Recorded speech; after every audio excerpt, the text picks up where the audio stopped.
न सोचो कि बेटी जो है बोझ है। बेटी जिस दिन जन्म लेती है अपनी पूरी व्यवस्था साथ में लेकर के आती है। इस बात को आप गांठ बांध करके रख लो। जिस दिन बेटी जन्म लेगी अपनी पूरी व्यवस्था अपने साथ में लेकर के आती है। पिता का भाग्य उसी दिन से उज्जवल होता है, उसी दिन से पिता का भाग्य बदल जाता है, जिस दिन पुत्री जन्म लेती है। सुखदेव जी महाराज कहते हैं, राजन 3 पुत्रियों में से पहली पुत्री है प्रसूति और दूसरी है आकुति, तीसरी है देवहूति। देवहूति जी के चरित्र का वर्णन करते हैं। जो करदम जी महाराज तपस्या कर रहे हैं उनके सामने भगवान प्रकट हो जाते हैं। लेकिन भगवान को देखने के बाद में करदम जी बदल जाते हैं।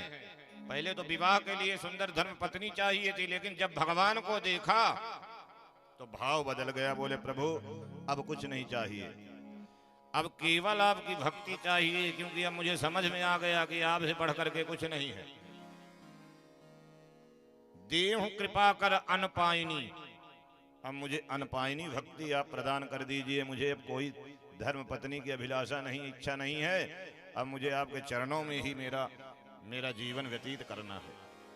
भगवान ने कहा, लेकिन जिसके लिए आप तपस्या करने आए थे वो तो लेना ही पड़ेगा। मोरे कछु अधेय जगनाही, जो आप भाव मन में लेकर के आए थे वो आपको लेना पड़ेगा, विवाह करना पड़ेगा। तो फिर विवाह कैसे होगा? बोले कि आज से 7वें दिन आपकी कुटिया में स्वयंभू मनु अपनी पुत्री देवहूति को लेके आएंगे और उन्हीं के साथ आपका विवाह होना है। आप उस रिश्ते को स्वीकार कर लेना। विवाह होता है, विवाह एक ही कंडीशन पे होता है, एक शर्त पर विवाह होता है। करदम जी कहते मैं विवाह तो करूंगा, लेकिन हाँ मेरी शर्त ये है कि यदि आप मेरे घर स्वयं पुत्र बन करके आओगे, मेरे यहाँ स्वयं मेरी संतान बनकर पुत्र बन के आओगे तो मैं विवाह करूंगा। ये शर्त भगवान से रखा करदम जी ने, आप पुत्र बन के आओगे तो मैं विवाह कर। भगवान बोले ठीक है। देवहूति जी से उन्होंने ये शर्त रखी कि एक पुत्र होने के बाद मैं आपको छोड़ के भजन करने चला जाऊंगा जंगल में, यदि मंजूर है तो बोलो। देवहूति जी ने भी स्वीकार कर लिया। पतिदेव आप एक पुत्र होने तक आप रुकना, इसके बाद आप चले जाना, कोई बात नहीं। इतने बड़े तपस्वी हैं, इतने बड़े त्यागी हैं कि देवहूति जी ने देखा तो समझ गई कि इनके जैसा पति तो एक दिन के लिए भी मिल जाए तो जीवन धन्य है। ये तो तब तक रहेंगे जब तक एक पुत्र नहीं हो जाता। लेकिन देखो भगवान परीक्षा ले रहे हैं, भगवान नहीं आ रहे हैं। पुत्र बन के आने को बोले थे, परंतु भगवान के आने से पहले 9 पुत्रियां होती हैं इनके यहाँ, 9 पुत्री। पहले तो विवाह करके जब जाते हैं कुटिया, एक छोटी सी झोपड़ी बनी 8 बाई 8 की झोपड़ी, मड़ईचा होता है, मड़ई, वो घास की बनी हुई होती है। उसमें जाकर के जब देवहूति जी ने देखा नीचे चूहे बिल खोद करके रखे हैं, ऊपर चिड़िया अपना घोंसला बना के रखी है, नीचे चूहे की आवाज, ऊपर चिड़ियों की आवाज। देवहूति जी ने कहा, पति देव ये सब क्या है? बोले ये सब अपना घर मानते हैं इसलिए सब डेरा डाले हुए हैं। अच्छा बोले तो इस 8 बाई 8 की कुटिया में चूहे और चिड़िया सब रहते हैं, तो आप कहाँ रहते हैं? करदम जी ने कहा, देवी वो किनारे में 1.5 बाई 1.5 का आसन लगा है वो मेरा है, मैं वही उतने में सीमित हूँ, उधर ही भजन करता हूँ बैठ करके। अब बाकी आपको यदि जरूरत हो तो आप लगाओ, झाड़ू पोछा साफ सफाई करो, हमको तो जरूरत नहीं है। हमको बस एक आसन लगाने भर की जगह चाहिए, वो सुरक्षित है। अब करदम जी महाराज अपने आसन में गए तो बैठ गए। 1.5 बाई 1.5 का आसन लगा था। जैसे बैठे तो उनको 36 वर्ष की समाधि लग गई। बोलो राधे राधे। आज ही विवाह करके आए थे और 10 बजे पहुंचे थे अपनी झोपड़ी में, सुबह 10 बजे, और 10:01 में उनको समाधि लग गई। अभी दुल्हन आई है, आजकल की होती पति समाधि में बैठ जाए तो क्या करती बताओ हैं? जो मड़ैया है, जो जिसके अंदर समाधि लगाए हुए हैं, उसको हिला डुला करके गिरा देती उन्हीं के ऊपर। महाराज हमारी जिंदगी क्यों तबाह कर रहे थे? जब यही करना था तो क्यों विवाह करके लाए थे? लेकिन देवहूति जी सेवा करने लग गई अपने पति की। रोज सेवा करती हैं, झाड़ू चौका पोंछा लगा। तो 36 वर्ष तक, 18 वर्ष की उम्र में शादी हुई थी और 36 वर्ष की समाधि। कितना हो गया 18 36 हैं? 54 साल हो गए ना, 54 वर्ष। 54 वर्ष के बाद आंख खुली करदम जी महाराज की, और जैसे आंख खोले तो देवहूति जी तब तक बूढ़ी हो गई थी। 54 ईयर्स की जो है वो अब उसमें बूढ़ी तो हो ही जाएगी। झुर्रियां पड़ गई चेहरे में, बाल सफेद हो गए। करदम जी को प्रणाम किया। करदम जी ने कहा, देवी कौन हो तुम? देखो दूसरी गलती।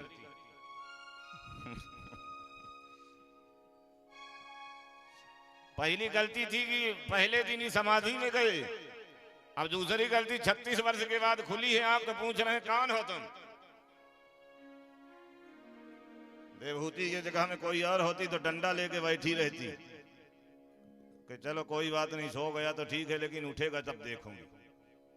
लेकिन जब देवहूति जी ने ये सुना कि देवी कौन हो तुम, करदम जी बोले कि कौन हो तुम, तो उस समय देवहूति जी रोने लग जाती हैं, आंख से अश्रु बहने लग जाते हैं कि पति देव, पहले दिन ही आप समाधिस्थ हो गए थे, मुझे इतनी तकलीफ नहीं हुई थी। 36 वर्ष के बाद आज आप ये पूछ रहे हो कि कौन हो। आज ज्यादा तकलीफ हो रही है क्योंकि आप दासी को पहचानने से इनकार कर रहे हो। सेवा में कोई कमी रह गई इन 36 वर्षों में तो आप बताइए, पर इतना बड़ा दंड न दीजिए। करदम जी पहचान गए। करदम जी तो परीक्षा ले रहे थे। करदम जी ने कहा कि देवी, मैं तुमसे प्रसन्न हूं, वरदान मांगो, क्या चाहिए तुम? तुष्टो हमद्य तब मान विमान दाया, शुश्रूषया परमया परया च भक्त्या, यो देहि नामयमतीव सृहिस्वदेहो, नावेक्षितः समुचितुं क्षपितुं मदर्थे। आपसे मैं प्रसन्न हूं, वरदान मांगो, क्या चाहिए आपको? तुष्टो तप्यमान विमान दाया, शुश्रूषया परमया परया च भक्त्या। आपने बहुत सेवा करी है मेरी, वरदान मांगो, क्या चाहिए आप? देवहूति जी ने कहा, पति देव, एक शादीशुदा नारी को क्या चाहिए? आपको बताने की आवश्यकता नहीं है, आप तो स्वयं समझदार हैं, बुद्धिमान हैं। करदम जी ने अपनी पत्नी का हाथ पकड़ा और उत्तर दिशा की ओर चल दिए, और देखते देखते उत्तर दिशा की ओर सुंदर सरोवर प्रकट हो जाता है, और उस सरोवर में जाकर के डुबकी लगाते हैं, और जैसे बाहर निकलते हैं तो स्वयं देवहूति जी 25 वर्ष की हो गई और करदम महाराज 25 वर्ष के करदम महाराज हो गए। दोनों का जो है सुंदर स्वरूप प्रकट हो जाता है, और एक विमान प्रकट कर देते हैं करदम जी महाराज, कामद विमान।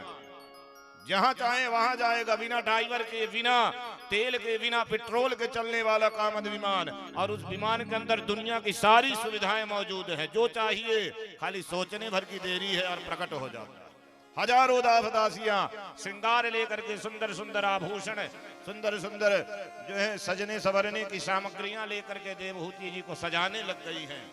और 1000 वर्ष तक देवहूति जी उस विमान में बैठ करके करदम जी के साथ पूरे विश्व का भ्रमण करती है, 1000 वर्ष तक। और इन 1000 वर्षों में 9 पुत्रियां हो जाती हैं। 9 पुत्री, पुत्र नहीं होते, 9 पुत्रियां। 1000 वर्ष पूरा होने के बाद करदम जी महाराज का जो विमान है वो लैंड करता है उनकी वही 8x8 की जो झोपड़ी थी वहां पर आकर। हाँ, छोटी सी झोपड़ी। आते हैं और आकर के उस कुटिया में बैठ करके भगवान को याद करके करदम जी के आंखों में जो है अश्रु आ गए हैं, छलक गए। प्रभु, आप आने के लिए बोले थे और प्रतीक्षा करवा रहे हो, आप कई वर्षों से आपका इंतजार हो रहा, अब कब आओगे? आप क्यों परेशान कर रहे हो? भगवान तो कहते हैं कि मैं तो आने के लिए तैयार हूं, लेकिन कोई बुलाने वाला हो तब तो मैं आऊं। तुम तो घूम रहे हो, विश्व के टूर में निकले हुए हो, वर्ल्ड टूर कर रहे हो पत्नी के साथ में, मुझे याद ही नहीं कर रहे हो तो मैं कहां से आ जाऊं? लक्ष्मी जी एक एक करके जो है चली आ रही है, क्योंकि वर्ल्ड टूर में निकले हैं तो लक्ष्मी की जरूरत तो पड़ेगी। 9 कन्याओं के बाद जब करदम जी ने प्रार्थना किया तो 10वीं बार भगवान नारायण माता देवहूति के गर्भ में से कपिल के रूप में प्रकट हो जाते हैं। बोलिए कपिल भगवान की जय हो। और जैसे कपिल भगवान प्रकट होते हैं तो करदम जी ने अपना कमंडलू उठाया, कमंडलू उठा करके कपिल जी की 3 बार प्रदक्षिणा करी, फेरा लगाए। और जैसे फेरे लगा करके जंगल की ओर जाने को तैयार हुए तो देवहूति जी ने हाथ पकड़ लिया, पति देव कहाँ जा रहे हो? करदम जी बोले मैंने कहा था कि एक पुत्र होते ही मैं छोड़ के चला जाऊंगा, लेकिन महाराज परिस्थिति बदल गई है। अब क्या? बोले एक पुत्र होने के बाद आप बोले थे यहाँ 9 पुत्रियां हैं, इनका कौन घर बसाएगा? ये पहले आप जिम्मेदारी पूरी करो, इनका घर बसाओ, पहले इनका विवाह करो, फिर इसके बाद आप भजन करने जाना। तो करदम जी महाराज रुक जाते हैं थोड़े दिन के लिए। और ब्रह्मा जी को जब पता चलता है कि मेरे नारायण कपिल के रूप में प्रकट हुए हैं, तो ब्रह्मा जी के जो 10 पुत्र थे, मरीचि, अत्रि, अंगिरा, पुलस्त्य, क्रतु, भृगु, वशिष्ठ, दक्ष, नारद, तो नारद जी को छोड़ करके अपने 9 पुत्रों को लेकर के आते, क्योंकि नारद जी को भटकने का जो है वरदान है। तो नारद जी कहीं भटक रहे थे, ब्रह्मा जी अपने 9 पुत्रों के साथ आए। तो करदम जी ने इन 9 पुत्रों को देखा और ब्रह्मा जी ने भी उनकी करदम जी की 9 पुत्रियों को देखा। ब्रह्मा जी बोले कि मेरे मन में एक बात चल रही है। करदम जी ने कहा मेरे मन में भी चल रही। क्या? बोले आपके 9 पुत्र, हमारी 9 पुत्रियां, यदि आप कहें तो इनका विवाह कर दिया जाए एक दूसरे के साथ। तो ब्रह्मा जी के 9 पुत्र और करदम जी की 9 पुत्रियों का विवाह कर दिया गया। मरीचि का विवाह कला नाम की पुत्री के साथ कर दिया गया। वशिष्ठ जी का विवाह अरुंधति के साथ कर दिया गया। अत्रि मुनि का विवाह अनुसुईया जी के साथ कर दिया गया। ऐसे पुलस्त, ऐसे जितने भी ऋषि हैं सबका अलग अलग कन्याओं के साथ, 9 कन्याओं के साथ विवाह हो गया। और इन 9 कन्याओं से ही सारा ब्रह्मांड भर गया। सुंदर सुंदर संतानें हुई, इनमें से बड़े बड़े ऋषि मुनि महात्मा प्रकट हुए। करदम जी महाराज वन में चले गए। देवहूति जी कपिल जी के पास में एक दिन जाती हैं। कपिल जी ध्यान लगाए बैठे हुए हैं। देवहूति जी ने हाथ में जल लिया है, लोटा में जल भर लिया, थाली में पूजा की सामग्री ली गई, भगवान के चरणों में जल डाला है, फूल माला अर्पण करती हैं, भगवान की स्तुति करने लग जाती हैं। कपिल भगवान खड़े हो गए, माँ ये आप क्या कर रही हो? हमें सब करना चाहिए, आप कर रही हो। देवहूति जी ने कहा बैठे रहो, मैं सब जानती हूँ, आप नारायण हो, मेरे पति को आपने वचन दिया था कि मैं तुम्हारे पुत्र बन के आऊंगा। भगवान बोले पहचान गई आप? बोले क्यों नहीं, तो क्या चाहिए आपको बताओ। देवहूति जी ने कपिल भगवान के समक्ष बहुत सुंदर जो है प्रश्न किए हैं। आइए सुखदेव जी महाराज राजा परीक्षित को बताते हैं, आप भी भावपूर्वक श्रवण करें। देवहूति जी प्रार्थना कर रही हैं, निर्विन्ना नितरां भूमन अशिनेन्द्रियतर्षणात् येन संभाव्यमानेन प्रपन्नान्धं तमा प्रभु। देवहूति जी कहती है, प्रभु मैंने दुनिया का इतना सुख भोगा है, इतना सुख कि कोई सामान्य नारी कल्पना तक नहीं कर सकती, सोच नहीं सकती, इतना सुख मैंने भोगा। पहले में मेरे पिता स्वयंभू मनु जो एक क्षत्र साम्राज्य पूरे पृथ्वी के सम्राट थे, उनके यहाँ कुछ मांगना नहीं पड़ता था, इशारा करने मात्र से सारी सुविधाएं उपलब्ध हो जाती थी। फिर मेरे पति 1000 वर्ष तक मुझे कामद विमान में लेकर के पूरे विश्व का भ्रमण कराए, इतना सुख मैंने भोगा। लेकिन मेरी इंद्रियां जो है अभी तृप्त नहीं हुई, मेरा मन नहीं भरा अभी तक। मेरा मन क्यों नहीं भर रहा, मुझे संतोष क्यों नहीं हो रहा है, तृप्ति क्यों नहीं मिल रही है? बहुत सुंदर प्रश्न है। कपिल भगवान प्रसन्न हो गए, माँ आपने दुनिया की जिन वस्तुओं का उपभोग किया है वो सारी वस्तुएं अपने आप में अपरिपूर्ण है, आपका पूर्णता के साथ संबंध नहीं जुड़ा, इसलिए आपको तृप्ति नहीं मिली है। जिस दिन आपका पूर्णता के साथ संबंध जुड़ जाएगा, पूर्ण ब्रह्म परमात्मा से आपका संबंध बन जाएगा, उस दिन आपका मन भी पूर्ण हो जाएगा, मन भी आपका अनंत शांति को प्राप्त कर लेगा। पूर्ण ब्रह्म कौन है? भगवान के बारे में बताया है कपिल जी। भगवान कहते हैं, पूर्णमदः पूर्णमिदं पूर्णात् पूर्णमुदच्यते पूर्णस्य पूर्णमादाय पूर्णमेवावशिष्यते। उनके साथ में कैसे संबंध जुड़ेगा? बोले यदि भगवान के साथ संबंध जोड़ना है तो जो भगवान से जुड़े हुए हैं उनके साथ जुड़ना पड़ेगा। कौन भगवान से जुड़े हुए हैं? जो भगवान का भजन करने वाले भजनानंदी जो साधु महात्मा हैं, उनके साथ में जुड़ जाओ तो भगवान से अपने आप जुड़ जाएंगे। जैसे किसी को करंट मारा हुआ है, कोई करंट में फंसा है और आप जाकर के उसको निकालने लग जाओगे तो क्या होगा? आपको भी करंट मारेगा कि नहीं? इसी तरह जो भगवान की सेवा पूजा में लगे हुए हैं, यदि उनकी सेवा हम करने लग जाएं, उनसे संबंध बना लें, तो उनके साथ जुड़ जाएं तो हम भी भगवान के साथ जुड़ जाएंगे अपने आप। तो साधु कौन है, संत कौन है, किसको समझें? साधुओं के संतों के लक्षण बताते हैं कपिल भगवान यहाँ पर। तितिक्षवः कारुणिका सुहृदः सर्वदेहिनां अजातशत्रवः शान्त साधवः साधुभूषणः। बोले जो तितिक्षवः, जिसके अंदर सहन शक्ति है, जिसमें सहन शक्ति, सहने की शक्ति है, वो साधु है। साधु के लक्षण बता रहे हैं, 6 लक्षण बता रहे हैं। कारुणिका, जिसके अंदर दया है, और सुहृदः सर्वदेहिनाम, जो सबसे प्रेम करे, सबको एक बराबर माने, और अजात शत्रवः शांता, जो अजात शत्रु, जिसका कोई शत्रु नहीं है, जिसका कोई दुश्मन नहीं है, केवल मित्र ही बनाया है जिसने। शांता, जो शांत रहता है, हमेशा शांत चित्त होकर भगवान का भजन करता है, उसको आप साधु समझें। साधु की पहचान है जटा बढ़ा लेने से और भगुआ कपड़ा धारण कर लेने से, पियल्ला पहन लेने से कोई संत नहीं होता है। यदि ये लक्षण है तो कोई पैंट शर्ट वाला भी, जीन्स टी शर्ट वाला भी जो है साधु बन सकता है, साधु हो सकता है, यदि उसके अंदर ये लक्षण है। दया करना, सहन शक्ति रखना, सबके लिए अच्छा सोचना और शांत चित्त रहना, ये लक्षण यदि हैं, इनमें से एक भी लक्षण यदि है तो वो साधु है, उसको साधु कहते हैं।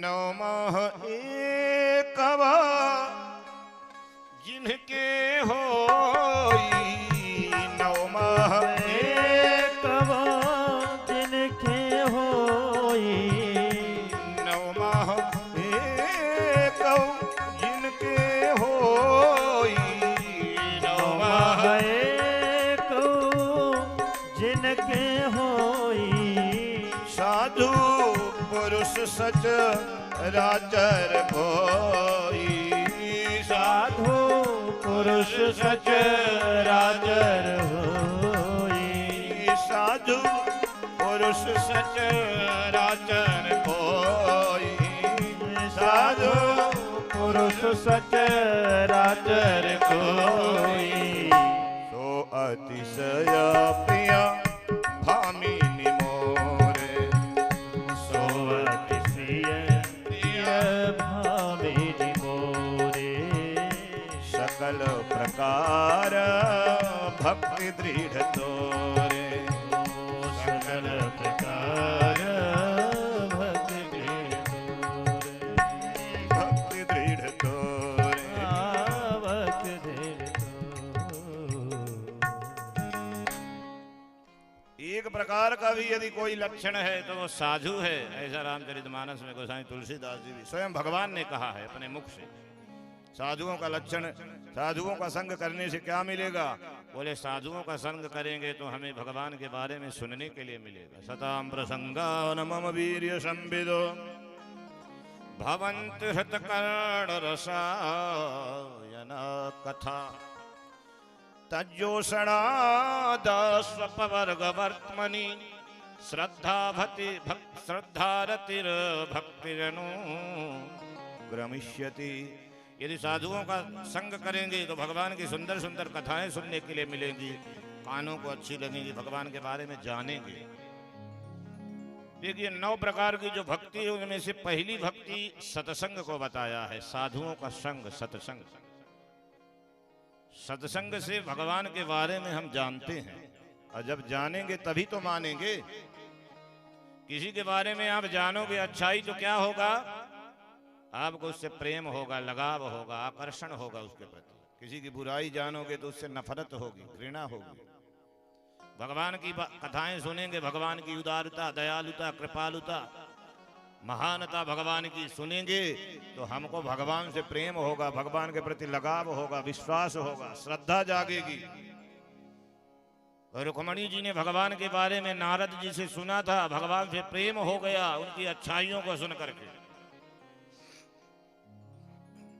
एक बार की आपको बात बताता हूँ। 2009 में मैं मुंबई गया कथा करने के लिए। एक बांद्रा स्टेशन है वहाँ पे मैं रुका हुआ था, माटुंगा में कथा करने जाता था। तो मैं जब बांद्रा से चल देता था शाम के टाइम, कथा का जो समय था 3 बजे का, कथा करने जब मैं जाता तो अपना धोती कुर्ता पहन चंदन मंदन लगा के बढ़िया सज सवर करके मैं निकलता अपनी कथा करने। तो एक आदमी एक दिन स्टेशन में मुझे मिला, झोला लेके जा रहा था कहीं, एक बैग टांगा हुआ था और बैग लेके कहीं जा रहा था। तो मुझे देखा तो ऐसे करके मुझे देख रहा है घूर घूर करके।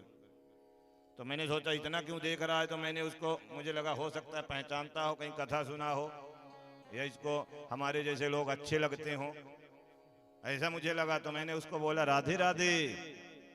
तो जब मैंने उसको राधे राधे कहा तब वो जो है घबरा गया और भागा, बड़े जोर से भाग गया। वो वहां से इतने जोर से भागा कि दिखा ही नहीं मुझे। वो डर गया, उसने सोचा कि कुछ कर दिया इसने मेरे साथ, मतलब कुछ जादू टोना मार दिया, ऐसा उसको लगा। फिर 2010 में मैं फिर गया कथा करने के लिए उसी जगह पर, और वहीं रुकने की व्यवस्था हुई। और फिर मैं उधर जा रहा था माटुंगा की ओर, तो फिर वो व्यक्ति मुझे मिला। तो उस दिन फिर वो मुझे देखा। तो हम लोग के साथ जब अब ऐसी कोई घटना घटेगी तो नॉर्मल सी बात है कि याद रहेगा। ये विचित्र घटना थी कि राधे राधे के जवाब में उसने राधे राधे नहीं बोला, उसने सीधा एकदम जो है स्पीड पकड़ लिया, भागने लग गया वो। तो ये विचित्र था मेरे लिए। तो मुझे याद था। तो जब 2010 में फिर वो मुझे मिला तो फिर मुझे देख रहा, मुस्कुरा रहा देख देख के, तो फिर मुझसे नहीं रहा गया, फिर मैंने राधे राधे बोल दिया। और इस बार जब मैंने राधे राधे बोला तो उसने कहा महाराज जी राधे राधे, जय श्री राधे, जय श्री राधे। वही राधा रानी ना जिसके लिए मुरली वाला पागल था, बंसी बजाता, आधी रात भागे भागे आती थी निकुंज वन में, और जो है रास रचाते थे काली कुंड में, काली दह में गैया चराते। सारी कथाएं जो है वो बताने लग गया 10वें स्कंद की। तो मैंने सोचा कि 1 साल पहले ये भाग रहा था, अब तो लगता है मुझे भागना पड़ेगा। मैंने कहा कि इतना परिवर्तन कैसे हो गया, आप 1 साल पहले राधे राधे का नाम सुन के भागे थे और आज आप जो है मुझे कथा सुनाने लग गए। उसने कहा महाराज जी जब आप चले गए, आपके जाने के बाद 3 महीने बाद मेरे घर के बगल में भागवत की कथा हुई। और संजोग ऐसा था कि उस समय मुझे छुट्टी मिली और मैं वो कथा जो है न चाहते हुए भी सुना, क्योंकि कथा कराने वाले मेरे अपने लोग थे। तो मैंने कथा सुना और कथा सुन करके मुझे सारी जानकारी मिल गई राधा रानी के बारे में, कन्हैया के बारे में, और मुझे जो है प्रेम हो गया ठाकुर जी से। तो देखो कहने का मतलब ये है कि कथा को सुन लिया, जिनके बारे में सुना उनसे प्रेम हो गया, उनसे स्नेह हो गया, लगाव हो गया। तो इसलिए पहली भक्ति सत्संग को बताया गया। सत्संग से ज्ञान होता है, जब ज्ञान होगा तो भगवान से प्रीति हो जाएगी, प्रेम हो जाएगा। इसीलिए साधुओं का संग करना चाहिए और साधुओं का, संतों का संग करेंगे तो भगवान के चरणों में प्रीति होगी। एक बार प्रेम हो जाएगा तो उद्धार हो जाएगा, कल्याण हो जाएगा। बोले वृंदावन बिहारी लाल की। देवहूति मैया को कपिल जी ने बहुत सुंदर उपदेश दिया है। नाम की महिमा बताए हैं, जीव की क्या क्या गति होती है, गर्भ की गति जीव की, वो सब चीजें बताते हैं। संसार क्षण भंगुर है, भगवान का नाम लेना चाहिए। भजन के लिए मनुष्य का तन मिला है। और नाम की महिमा बताते बताते अपने उपदेश को समापन देते हैं। देवहूति मैया का भजन करते करते भगवान का उद्धार हो जाता है, सिद्धि प्राप्त हो जाती है। सिद्धता नदी के रूप में ये परिवर्तित हो जाती है। आज भी दक्षिण भारत में ये नदी है, सिद्धिदा नदी इसको बोलते हैं। देवहूति जी का ही रूप है। 9 प्रकार की भक्ति है, लेकिन भक्ति की 10वीं परिणति जो है, 10वीं भक्ति, व्यक्ति भजन करते करते जलमग्न हो जाता है, जल में विलीन हो जाता है, क्योंकि जल भगवान का स्वरूप है। भगवान में विलीन, आपने सुना होगा मीरा जी भगवान में विलीन हो जाती हैं जगन्नाथ जी। ठाकुर जी दोनों हाथों को फैला लेते हैं और मीरा जी को अपने अंदर समाहित कर लेते हैं, भगवान में प्रविष्ट हो जाती हैं मीरा। पूरा शरीर मीरा जी का ठाकुर जी के अंदर प्रविष्ट हो जाता है। मूर्ति फट जाती है, बीच में चली जाती है आज भी उनकी साड़ी का टुकड़ा जो है पल्लू दिखाई देता है जगन्नाथ जी की मूर्ति में। तो ये भक्ति की अंतिम परिणति है, भगवानमय हो जाना, भगवान में विलीन हो जाना। ऐसे नाम की महिमा बताते हैं। आइए 2 मिनट भगवान के नाम स्मरण करेंगे और इसके बाद फिर ध्रुव जी की कथा करेंगे और ध्रुव जी की कथा के बाद फिर समापन करेंगे। बोलो राधे राधे, बोलिए भागवत भगवान की। सब हो गए भव से पार, लेकर नाम तेरा। सब हो गए भव से पार, लेकर नाम तेरा।